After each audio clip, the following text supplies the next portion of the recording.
The Scorpion, Chapter 12. Now let us return to the Roman Empire, why it fell. Now, as a science major in college, I had the benefit of receiving only one course in political science.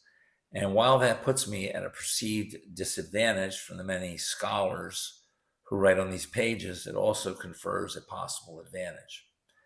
I had to pay closer attention to the meat of the matter. I also have to pay attention to the articles in Foreign Affairs. I'm not reading them to troll other professors. I'm reading them to learn.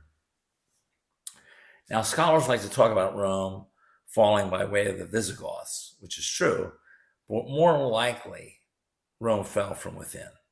The Visigoths and their buddies were only successful because Rome was weak. And Rome was weak through internal rot, moral and financial. Moral rot begins with financial rot. Financial rot begins when the leaders of society look upon their people as their lessers and create an uninhabitable and unworkable rentier society, otherwise known as feudalism or neo-feudalism. Yes, the Romans did grant citizenship and were liberal in many of their policies toward countries they wished to exploit, permitting them to maintain their own customs and local administration, but at a price of sending men and treasure to Rome. A conquered nation's citizens were not always full Romans, and many indignities, such as public whippings, were often meted out to them. Woe be to those who did not genuflect before Roman power. Sure, the Romans made a few deals here and there, but for the most part, that policy did not center on diplomacy and conciliation, at least not the policy of the western half of the empire. The western half died a formal death in 476 AD. So why did the Visigoths attack Rome? Well, not being a scholar, I decided to do a Google AI search and see what popped up. And here's what did pop up. Question, why did the Visigoths want to attack Rome? The Visigoths attacked Rome primarily because they were seeking land and recognition within the Roman Empire. But their demands were repeatedly ignored or mishandled by the Romans. Led by Alaric, they initially wanted supplies, land for settlement, and a formal alliance.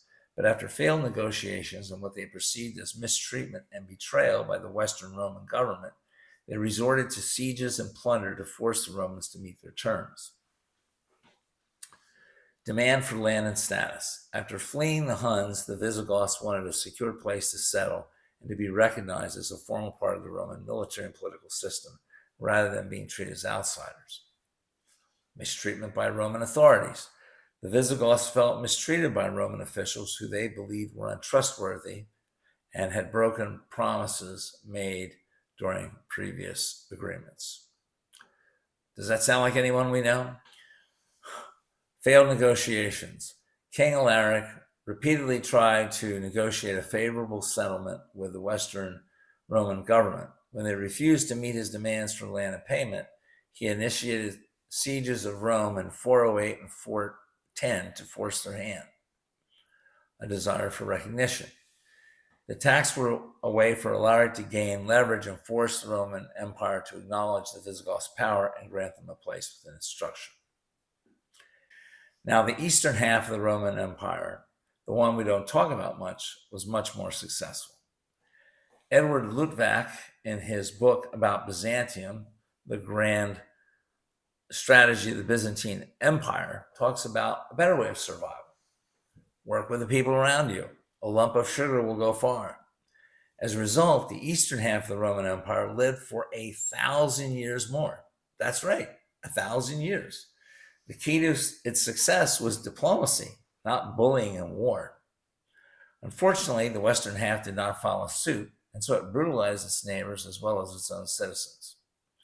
Empire benefits no one, not the foreign-born nor its own citizens proper. The same force that rapes the world rapes its own people economically, as we have seen here in modern America, as documented by Nick Johnson and many others. Take heed, America. When the plebes suffer economically, moral rot begins. People turn to drugs, violence, gambling, pornography, murderous behavior, uncivil conduct, and prostitution to a greater degree as a consequence of the family unit failing economically. cure the financial rot, and the moral rot goes away. The moral rot was not the cause of the Roman collapse, though moral rot was a symptom and sequelae of underlying financial rot. Prostitution alone does not cause a civilization to collapse. Lack of money and a stake in the game causes people to lose faith in the empire as a viable entity which looks out for them. Consequently, people pull away. They pull away domestically and they pull away abroad. Rome and Britain both collapsed because both the peoples of the world and the people at the home pulled away. People lost faith in the empire. People do expect the government to look after their best interest. When the rich hijack the government, as the Rockefellers, DuPonts, Carnegies, Mellons, Fords, and Harrimans did through their foundations and think tanks, and use it against the people, that government will fail. Which leads us to the principal lesson which I was taught 50 years ago, which is relevant to the internal and external affairs of our nation.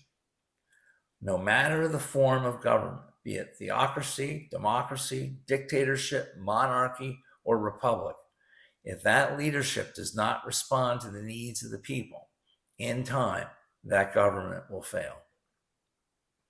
The United States will not prove to be the exception.